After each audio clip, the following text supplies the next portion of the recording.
2 సంవత్సరాల క్రితం సర్పంచులుగా ఉన్న గ్రామాల అభివృద్ధి లక్ష్యంగా అప్పటి టీఆర్ఎస్ ప్రభుత్వం సర్పంచుల మీద ఒత్తిడితో అనేక గ్రామాల అభివృద్ధి కోసం సర్పంచులు అప్పులు తెచ్చి మరీ గ్రామాల అభివృద్ధి చేశారు.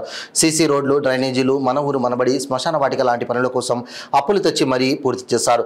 రాష్ట్రంలో 70% గ్రామ పంచాయతీలకు 30 నుండి 40 లక్షల వరకు పెండింగ్ బిల్లులు రావాలి. మరికొందరు సర్పంచులకైతే 60 నుంచి 70 లక్షల వరకు పెండింగ్ బిల్లులు రావాలి. అప్పటి రాష్ట్ర ప్రభుత్వం పూర్తిగా బిల్లులను ఆపివేసింది. అప్పులు మాత్రం సర్పంచులకు మిగిల్చారని ఆవేదన వ్యక్తం చేశారు కోటకొండ మాజీ తాజా సర్పంచ్ జయలక్ష్మి. ఈ సందర్భంగా ఆమె మాట్లాడుతూ ఇప్పటికైనా గ్రామ పంచాయతీ శాఖ వర్యులు సీతక్క, ముఖ్యమంత్రి రేవంత్ రెడ్డి స్పందించి తాజా మాజీ సర్పంచుల పెండింగ్ బిల్లులు విడుదల చేయాలని ప్రభుత్వాన్ని, ముఖ్యమంత్రిని డిమాండ్ చేశారు. కోటకొండ తాజా మాజీ సర్పంచ్, నారాయణపేట మండల సర్పంచుల సంఘం ప్రధాన కార్యదర్శిగా ఉన్నాను. దాదాపు 2 సంవత్సరాల కిందట గ్రామాల అభివృద్ధి కోసం సర్పంచులు లక్షల రూపాయలు బయట తెచ్చి గ్రామాల అభివృద్ధి చేయడం అనేది జరిగింది.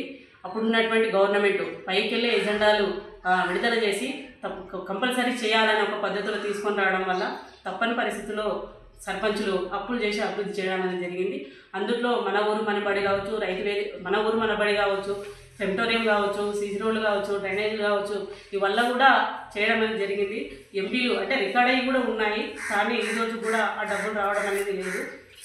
ఇట్లా లక్షల రూపాయలు అప్పులు తెచ్చి పెట్టి ఈరోజు చాలామంది సర్పంచులు మనోవేదనకు గురై వాళ్ళ ఆత్మహత్యలు చేసుకున్నటువంటి పరిస్థితి ఉంది. వాళ్ళ కుటుంబాలన్నీ కూడా చిందరవందరమైనటువంటి పరిస్థితి ఉంది. గ్రామాల అభివృద్ధి అయిన పరిస్థితిలో అప్పుడున్నటువంటి గవర్నమెంట్కు అవార్డులు రావడం జరిగింది, బహుమతులు రావడం జరిగింది. కానీ సర్పంచ్లకు మాత్రం అప్పులు మిగిలి వాళ్ళు అనేక కష్టాల్లో ఉన్నటువంటి పరిస్థితి ఉంది. ఈ బిల్లులు వెంటనే మంజూరు చేయాలని చెప్పి రాష్ట్ర సర్పంచుల సంఘం ఏదైతే రేపు చలో అసెంబ్లీ పిలిపించిందో దాన్ని అందుకొని ఈ జిల్లాలో ఉన్నటువంటి లేదా మండలంలో ఉన్నటువంటి సర్పంచులంతా కూడా అధిక సంఖ్యలో కదిలి ఆ కార్యక్రమాన్ని విజయవంతం చేయాలని చెప్పి తెలియజేస్తున్నాం. అదేవిధంగా రాష్ట్ర సర్పంచుల సంఘం ఏదైతే చలో అసెంబ్లీ పిలిపించిందో దానికి స్పందిస్తూ మన సీఎం రేవంత్ రెడ్డి గారు రేపటి వరకు రాష్ట్రంలో ఉన్నటువంటి పెండింగ్లో ఉన్నటువంటి బిల్లుల్ని మొత్తం కూడా విడుదల చేస్తామని చెప్పి కూడా ఒక ప్రకటన చేస్తే బాగుంటుందని చెప్పి కూడా మేము డిమాండ్ చేస్తూ ఉన్నాం. లేని పక్షంలో రేపు చలో అసెంబ్లీ కార్యక్రమాన్ని విజయవంతం చేస్తూ తదుపరి బిల్లులు వచ్చేంత వరకు ఆందోళన కార్యక్రమం కూడా రూపొందించడానికి సిద్ధంగా ఉన్నామని చెప్పి తెలియజేస్తూ నిర్వహిస్తున్నాం. ఇప్పటికైనా రాష్ట్ర వ్యాప్తంగా పెండింగ్లో ఉన్నటువంటి సర్పంచుల బిల్లులను రిలీజ్ చేస్తూ ప్రకటన చేయాల్సినటువంటి బాధ్యత ప్రధానంగా పంచాయతీరాజ్ శాఖ మంత్రి సీతక్క కానీ లేకపోతే మన సీఎం రేవంత్ రెడ్డి కానీ స్పందించి ప్రకటన చేయాల్సిందిగా మేము డిమాండ్ చేస్తూ ఉన్నాం.